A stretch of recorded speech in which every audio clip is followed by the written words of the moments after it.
But there's something else that we found. We found that there's a dearth of real-time data.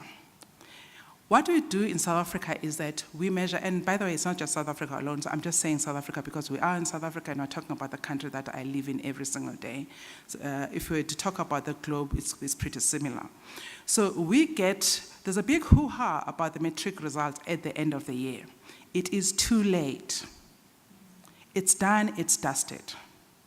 You can't change anything. The child has gone through that trauma. They've done their matric exams. If they fail, they've come out. Oh, never mind the big debate about the pass rate. I wish Professor Jensen was sitting over here. So there is that problem as well. So what we tried to find is that, do we collect, so you've got continuous assessment. We tried to collect the continuous assessment in 114 schools. By that time, they'd graduated to 115 schools. We'd lost a school and we'd adopted 2. We keep that sample constant because we are doing a longitudinal study.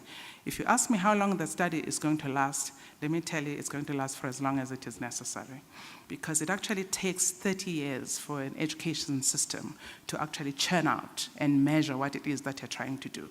So 3 years is not enough, 5 years is not enough, 7 years is not enough. Go and tell that to a banker.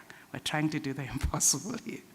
So the sample is going to remain constant for as long as we can convince the bank to stay. So what I'm trying to say here is that what we then looked at is that what would it take to collect, for example, the mid-year exams, results from the mid-year exams?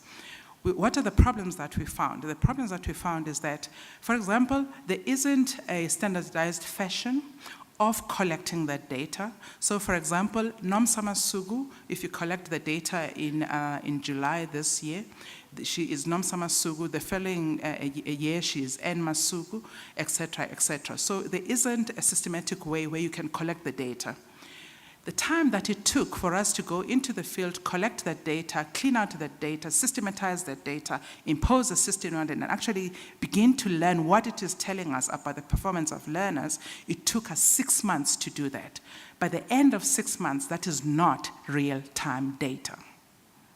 But more than that, the amount of money and effort that we spent collecting that data was way too much. If you're government and you're looking at 26,000 public schools, that cost is not manageable by government or by anyone. So what we're working on right now is to find a much more efficient way of collecting the data and also shortening the time between the time when you collect the data and the time when you can use that statistics. At the moment, we've got 3 years of data from grade 11. We're collecting grade 10, etc. So by the time that the child comes out in grade 12, we'll have that data, and that is the data that we use in order to select those people that go into a scholarship program.